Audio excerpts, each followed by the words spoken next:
So, I heard you want to go to law school. You already know that it's going to take a lot of research and it's going to be a really long process.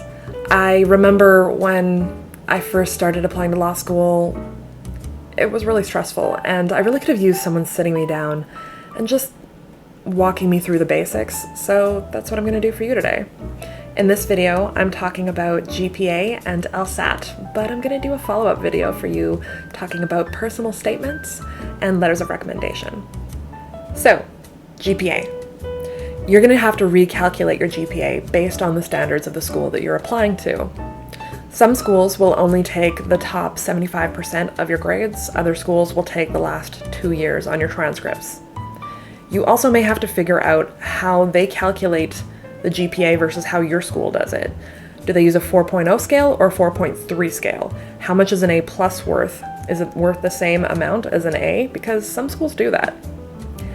Now, if your GPA doesn't measure up, I highly recommend that you get a safety school. A safety school is just a school that you're really sure that you're going to get into. And even if you're really set on getting into a particular school, I still recommend that you get a safety school because you're going to have the opportunity to transfer after your first year of law school. So you could take your second 2 years at another school, or you can apply for a letter of permission and study for 1 or 2 semesters in another school. Also, make a note of how the school you're applying to weighs the LSAT as opposed to the GPA. Some schools weigh them 50-50, and then other schools weigh really heavily in one direction or another. And they tend to be pretty open with you about how they weigh things. The LSAT stands for Law School Admissions Test, and it is administered 4 times a year by the Law School Admission Council, or LSAC. You can sign up on lsac.com. If I could go back in time and talk to myself about the LSAT, I would let myself know that I made a really good choice in deciding to start prepping early. That worked out really well for me. I would also agree that I did the right thing by not choosing to take an LSAT prep course. They are really expensive, and there are some amazing resources available for you free online. I used 7Sage quite a bit. They have a Proctor app that's free, and it's really helpful to take your practice LSATs under timed conditions so that you don't freak out during the actual LSAT.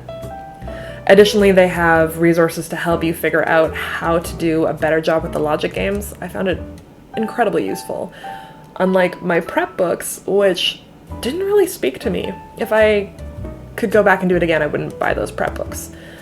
Not just because there's great stuff available online, but also because they have mock LSATs included in them, and the mock LSATs are just not the same as the real old LSATs that you can purchase for way less off of lsac.com.